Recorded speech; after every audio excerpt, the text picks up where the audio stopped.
ये दिल्ली की सरकार 100 करोड़ देशवासी, किसी को भरोसा नहीं कब क्या होगा, कहां जाएंगे, घर जिंदा लौट के आएंगे या नहीं आएंगे, ये भी भरोसा नहीं होता है। भाइयों बहनों, हम आर्थिक विकास करें, आपके पास घर हो, गाड़ी हो, बंगला हो, खेत और खलिहान हो, हर प्रकार का सुख हो, बहुत आर्थिक विकास हुआ हो, लेकिन अगर आपका नौजवान बेटा घर से निकलने के बाद अगर शाम को जिंदा लौट नहीं आता है और उसका शरीर घर आता है, डेड बॉडी घर आता है, तो ये आपका विकास किस काम आएगा भाई?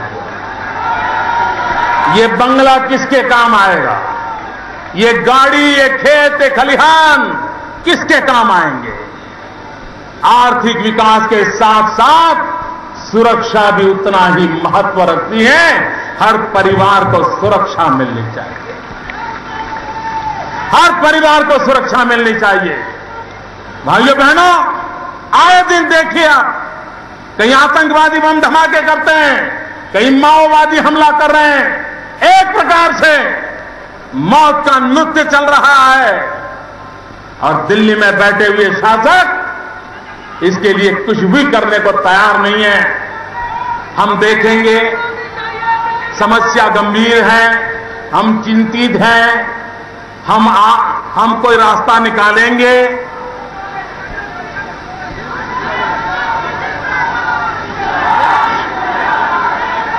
हम कोई रास्ता निकालेंगे। इसी बयानों के सिवाय, एक रटे रटाए कुछ वाक्यों के सिवाय कोई कठोर कदम दिल्ली की सल्तनत नहीं उठा रही है। भाइयों बहनों, मुंबई में इतना बड़ा आतंकवादी हमला हुआ, कसाब को पिछले 1 साल से संभाला जा रहा है, उसकी बड़ी मेहमान नवाजी हो रही है। अभी कोर्ट ने जजमेंट दिया और 4 दिन पहले भारत सरकार ने हिंदुस्तान भर में अलर्ट दिया कि कसाब को छुड़वाने के लिए शायद हिंदुस्तान में कोई विमान हाईजैक हो जाएगा और इसलिए विमान तट पर सारी व्यवस्थाएं चौकन्नी कर दीजिए। अरे भाई, इसके बजाय उस काम को पहले पूरा करो जो न्यायपालिका ने आपको कहा है। राज्यों को सूचनाएं दे रहे हैं, राज्यों को बताया जा रहा है विमान हाईजैक हो जाएगा। क्यों? कसाब को छुड़वाने के लिए कुछ कदम उठाए जाएंगे। अरे भाई, जिसको छुड़वाने के लिए सब कुछ होने वाला है, उसकी छुट्टी करने के लिए न्यायपालिका ने आपको कह दिया। न्याय की पूरी प्रक्रिया 1 महीने में पूरा करो और देश के आम आदमी की जो आशा अपेक्षा है उसका फैसला कीजिए। भाइयों बहनों, आज चारों तरफ गुजरात के विकास की चर्चा हो रही है। आज गुजरात में जाइए, कोई गांव ऐसा नहीं है जहां 24 घंटे बिजली न मिलती हो। मित्रों, गुजरात के अंदर बिजली जाना ये क्या चीज है, गुजरात के लोगों को पता नहीं है। पहले ऐसा नहीं था।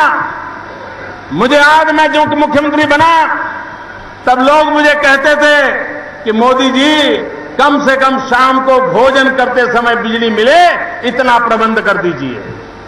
वो हाल थे। ये भारतीय जनता पार्टी की नीतियों का कारण है, ये भारतीय जनता पार्टी के प्रति कमिटमेंट का कारण है कि आज गुजरात के अंदर 2400 घंटे बिजली मुहैया कराने में आज हमारी सरकार सफल हो गई। भाइयों बहनों, आप तो भाग्यशाली लोग हैं, मां गंगा के आपको आशीर्वाद है। मेरे गुजरात में 12 महीना बहने वाली नदियां नहीं है।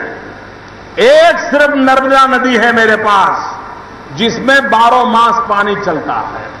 बाकी सारी नदियां वर्षा ऋतु समाप्त होते ही सूखी हो जाती। मेरे यहां बारिश भी ज्यादा होती नहीं है।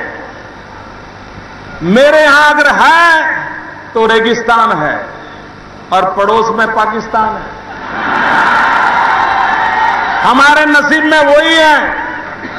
उसके बावजूद भी हमने जल संचय का काम उठाया, जन आंदोलन खड़ा किया, वर्षा का बूंद बूंद पानी बचाने का प्रयास किया, चेक डैम बनाए, बोरीबांध बनाए, खेत तालाब बनाए, टेरेस तालाब बनाए, अनेक विविध प्रकार की योजनाएं की और नतीजा ये हुआ कि 2002-03 में गुजरात के किसान की आय 19,000 करोड़ रुपया थी। मेरे भाइयों बहनों, 5 साल के भीतर भीतर गुजरात के किसान की आय 50,000 करोड़ रुपया पर पहुंच गई।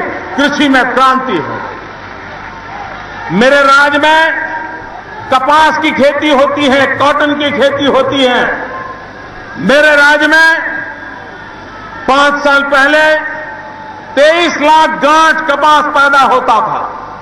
23 लाख गांठ। इस वर्ष 1,23 लाख गांठ कपास गुजरात की धरती पर पैदा हुआ। भाइयों बहनों, आंध्र में कॉटन का कपास की खेती होती है, महाराष्ट्र में कपास की खेती होती है, गुजरात में कपास की खेती होती है। लेकिन आंध्र का किसान आत्महत्या करता है, महाराष्ट्र का किसान आत्महत्या करता है, लेकिन गुजरात का किसान चीन के बाजार में जाकर के अपना कपास डंके की चोट पर बेच करके आता है। अगर विकास का मंत्र लेकर के चलें तो हम परिस्थितियों को पलट सकते हैं। भाइयों बहनों, गुजरात के पास कोयला नहीं है। हमें कोयला बिहार और झारखंड से लेके जाना पड़ रहा है। उसके बावजूद भी मेरे यहां सबसे ज्यादा बिजली का आज उत्पादन हो रहा है और हम हिंदुस्तान के और राज्यों को बिजली दे सकते हैं। मेरे गुजरात के पास डायमंड की एक भी खदान नहीं है, हीरे की कोई खदान नहीं है। लेकिन आज दुनिया में 10 में से 8 डायमंड, दुनिया के किसी भी व्यक्ति के शरीर पर अगर डायमंड हो गए, कितना ही बड़ा नट क्यों न हो, कितना ही बड़ी नटी क्यों न हो, उसके शरीर पर अगर डायमंड है तो लिख के रखना 10 में से 8 डायमंड वो होंगे जिस पर किसी गुजराती का हाथ लगा होगा। हमारे पास नहीं है खदान, लेकिन हमने स्थितियों को बदला है। मित्रों, गुजरात एक प्रदेश ऐसा है, मेरे पास कोई आयरन और नहीं है। लोहा बनाने के लिए जो कच्चा माल चाहिए वो मेरी गुजरात की धरती पर नहीं है, हमें यहां से ले जाना पड़ता है। लेकिन आज हिंदुस्तान में सबसे ज्यादा लोहा उत्पादन करने वाला राज्य गुजरात बन गया है। मित्रों, अगर पसीना बहा करके काम करे, राज्य और देश की भलाई के लिए काम करे, तो कितना बड़ा परिवर्तन आ सकता है वो आज गुजरात के अंदर ये जो औद्योगिक विकास हुआ है उसको आप देख सकते हो। भाइयों बहनों, शिक्षा के क्षेत्र में हमने क्रांति की। 5 साल के भीतर भीतर 15 से ज्यादा नई यूनिवर्सिटियों का निर्माण किया है। गांव गांव आरोग्य की सेवाओं को उपलब्ध करा दिया है। अगर विकास का रास्ता चुनते हैं भाइयों, तो सामान्य से सामान्य मानवी के सुख की गारंटी होती है। और भाइयों बहनों, मैं आज आपको विश्वास दिलाने आया हूं, गुजरात ने जिस प्रकार से कदम उठाए हैं, गुजरात ने जिस प्रकार से परिणाम प्राप्त किया है, वो दिन दूर नहीं होगा।